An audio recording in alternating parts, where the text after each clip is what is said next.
ठाण्यातील भव्य सिव्हिल रुग्णालयातील अर्धवट पदभरती आणि कोपरीतील प्रसूतीगृहातील बंद नवजात अतिदक्षता विभाग याबाबत आमदार संजय केळकर यांनी पावसाळी अधिवेशनात प्रश्न उपस्थित करून आरोग्य यंत्रणेतील त्रुटी निदर्शनास आणल्या। पावसाळी अधिवेशनात लक्षवेधीवरील चर्चेत भाग घेत आमदार संजय केळकर यांनी ठाणे शहरातील आरोग्य यंत्रणेबाबत प्रश्न उपस्थित केले। कोपरी इथे लक्ष्मीचंद फतीचंद प्रसूतीगृहाचं नूतनीकरण सुरू असून दुसऱ्या माळ्यावर 25 रुग्णांच्या क्षमतेचं नवजात अतिदक्षता विभाग निर्माण करण्यात आलाय, मात्र अद्याप मनुष्यबळाअभावी तो बंद आहे।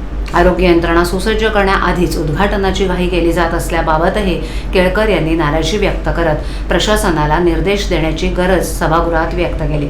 ठाण्यात जिल्हा शासकीय रुग्णालयाची भव्य इमारत तयार झाली असून अंतिम टप्प्यातील काम सुरू आहे। सुमारे 900 रुग्णशय्या क्षमतेच्या या रुग्णालयासाठी 2600 पदांची मंजुरी आहे, मात्र फक्त 1050 पदभरती काढण्यात आली आहे। याबाबत बोलताना केळकर यांनी अर्धवट नोकर भरतीवर आक्षेप घेतला।